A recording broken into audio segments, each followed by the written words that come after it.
Hello, great people. Welcome back to our channel. We're so excited to have you again. There is one statement that is often being made by Dino Malai, the former lawmaker, that's senator in Kogi State. And he will say something like this. He said, if you speak the truth, you will die. You do not speak the truth, you will die. Let me speak the truth and die. Some other people will say, all die, not die. So this time around, that's what you're going to hear from the Monarchs in Southeast, precisely. The level of boldness that they have exhibited clearly shows that they are ready to fight down herdsmen, because, shockingly, this boldness was being exhibited when the Inspector General of Police visited them and was talking about them, cautioning ESN and IPOB. Expectation was that they're going to cower down and trying to play around with words, but they were so straight, and you're going to hear all of these.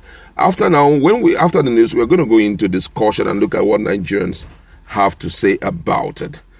The Inspector General of Police, Abubakar Adamu, had told Igbo leaders to caution the proscribed indigenous people of Biafra, IPOB, and its Eastern Security Network on the activities in the Southeast. He warned that freedom will not be achieved through violent means, adding that the emerging trend of killing policemen and burning down stations will no longer be tolerated. The IGP spoke on Tuesday at the Women's Development Center in Akwa during the Anambra State Security Summit. He was represented by the Deputy Inspector General of Police in charge of Finance and Administration, Joseph Ebunike. But Anambra State traditional ruler, led by Obi of Onitsha, Alfred Echebe, told the IGP that they would not be talking about IPOB and ESN when the headers were allowed to carry AK-47 without checkmating them. All the monarchs, including Igwe Godwin Ezelu of Nanka in Orumba North Local Government Area, and Igwe Christopher Okala Akwaize and Anaocha Local Government Area, said herdsmen have taken over their lands and were security risk to their subjects, including the women. Also, Anambra State Governor Chief Sh0ck, while addressing the security agencies, the Monarch Town Union President, Haneze leadership and youth, said Italian herdsmen would no longer be allowed into any community in the state. Obiano said anyone or anything about security was number one for his administration, adding that without security, you are dead on arrival. However, he commended Ohaneze Ndibo, security operative, the youth and monarchs for their collective effort in making sure Anambra remained the safest state in the country. He said, and I quote, "Communal clashes are as dangerous as herdsmen. We are going to organize a census for the herdsmen who operate in our state to know how many they are, and they will be meeting with the leadership of every community where they operate. After the census, we are not going to allow Italian herdsmen into our state. Any herdsman with gun is a criminal, and we will not allow that. They are the people that kill and maim our citizens in the society. We are going to position the military police in Omo, Ayamelum, Orumba area and other communities where they cause havoc in the state to curtail their excesses." But the IGP, who commended Obiano for his support to security agencies in Anambra, said certain things should not be allowed to happen in Anambra State.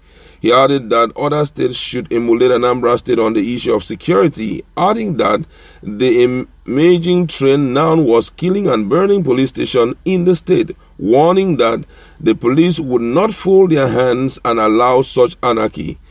According to him, he said there are emerging trends in this area like killing and burning police stations in the state. They go with different names, and such things don't happen in the West. No freedom movement has ever succeeded through violent means. As stations are born, our sons and daughters are being killed, and anarchy is brewing. The security agency must hunt you anywhere you run to, and no one is talking, and that is failure of government. Do we allow it to continue in Anambra State? We should take possession of our borders and flashpoints. We need such intelligence among us. Those who call themselves IPOB or Eastern Security Network, who are being deceived and misguided, should always consult the elders for direction. And we want to be president. Is that how to achieve it? It is a big challenge to Ndibo. What are our leaders and intellectuals doing to checkmate the current trends? We are ready to maintain the peace in this state. We are not going to keep quiet to allow things to go airy. Those were the words of IGP. And one of the things that I have noted fairly recently, especially in the Southwest, is continuous burning of police station, and that has made a lot of people not to be going with their police uniform again, because most of them are very scared of it, and it has become a kind of a trend. One of the things I've noted also is that it has dragged so much attention on the Southeast unnecessarily. You understand? But at the same time, one of the things I want to say here is to commend the Monarchs, who are always up to tell the security agencies the truth, because I'm just imagining what the Southeast would have looked like if there was no ESN. Let's be real. As much as the government is hunting after these guys and fighting them and all of that, but just think about it. What do you think would have been the security situation in the Southwest, considering the fact that most of the Southwesterners are staying outside their own states? With the little population that are in this state, imagine them invading this place. Before we know, they would have gotten almost half of each of the southeastern states and even be thinking of capturing the capital. But all thanks to ESN, we have to be truthful about this whole thing. All thanks to them for standing strong and proving that they value their ancestral land. Every government will come and go, you understand? But your ancestral land must remain for you, because one of the things I notice about this whole show is that by the time you allow them to stay back and you're not doing anything about it, and they congratulate their stay, before you know, they will make sure that they remote control events in the state to an extent whereby they can pass a law that this particular area is strictly owned by them. And now it will be so difficult because of a lot of politicking that is going on right now. The next governor may find it difficult to kick them out. And before you know, slowly they will be taking over and be controlling a lot of environment, calling it the aggressing zone. And there's nothing you can do about it. But ESN were able to withstand them so much that the complaint have to hit nooks and crannies, and we could see them leaving the state. For me, I think that was really commendable. But where the area of burning police station, that I can't say anything, because I know that most of those who are in those areas are actually indigenes of the Southeast, and burning this thing, well, for me, it's not really okay, though I know at the same time that the police has not also been as friendly and as investigative as they should be, and that's why we are seeing a lot of things happen. But I just feel that at this point that drastic steps should be taken by Obiano, as he has said. Get in touch with all the leaders of the herdsmen, and as he has rightly said, get their census. Let's get to know, because even though we know that they are bad guys, they are also good guys, Fulani good guys, you know.